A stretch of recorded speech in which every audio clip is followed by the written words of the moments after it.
A record 7.57 million people are waiting for NHS treatment as experts warn Rishi Sunak's pledge to cut backlogs looks even more out of reach.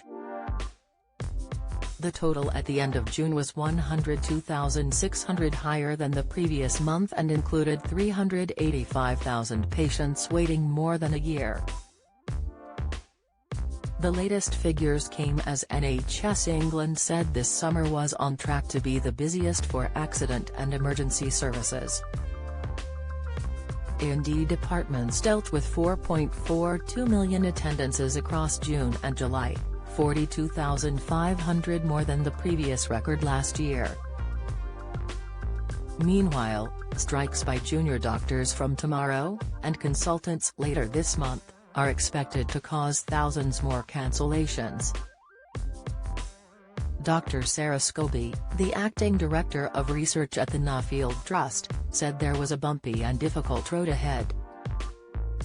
She said, with now almost 7.6 million people waiting for treatment or routine operations, the Prime Minister's pledge to bring these down looks even more out of reach.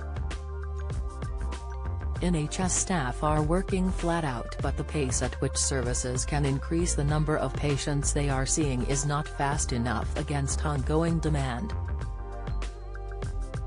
Dr. Scobie said new measures such as more community diagnostic centres and allowing patients to choose another hospital for a shorter wait will help, but the underlying staff and resources to carry out the work can't be rapidly ramped up overnight. She added, further strikes, including strikes by junior doctors starting again today, will also add to the pressure on services. Almost 835,000 appointments have been delayed due to industrial action since December. Saffron Cordery, deputy chief executive at NHS Providers, said, the strikes divert trusts' resources from bearing down on backlogs to managing the disruption they cause. It's vital the government and unions talk to find a resolution to the pay dispute. There can be no delay. Ministers have hailed progress on tackling the longest waits, with the NHS now working to eliminate 65-week waits by next April. But the average waiting time stood at 14.3 weeks in June, up from 13.3 a year earlier. Health Watch England's chief executive Louise Ansari warned long delays to come.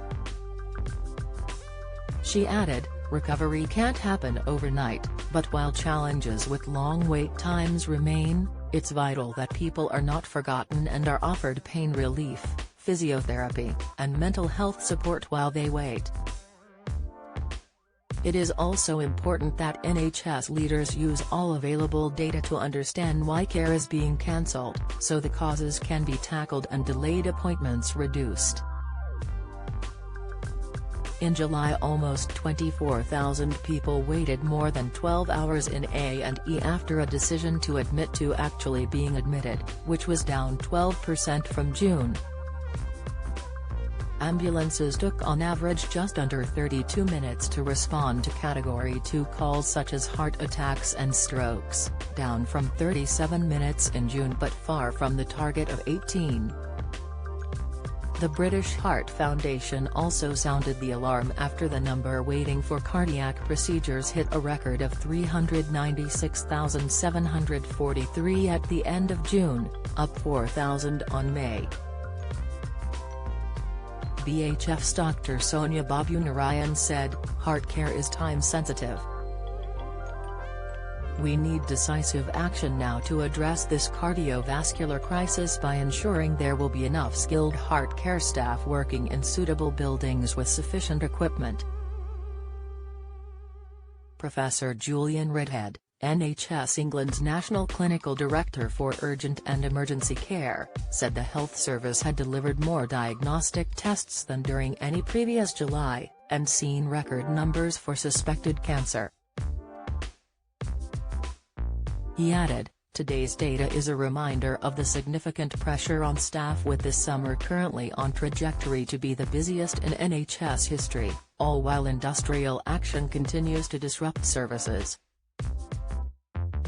While the NHS will see a fifth round of junior doctor strike action with thousands of appointments and procedures likely to be postponed, the NHS will need to prioritise emergency care once again. The Department of Health and Social Care said, "We have virtually eliminated 18-month waits and are taking action to bring down waits of over a year, including reducing the number of people requiring follow-up appointments."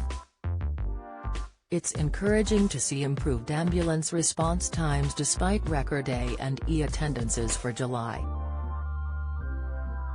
"We are working to get 800 new ambulances on the road, create 5,000 extra hospital beds and scale up virtual wards.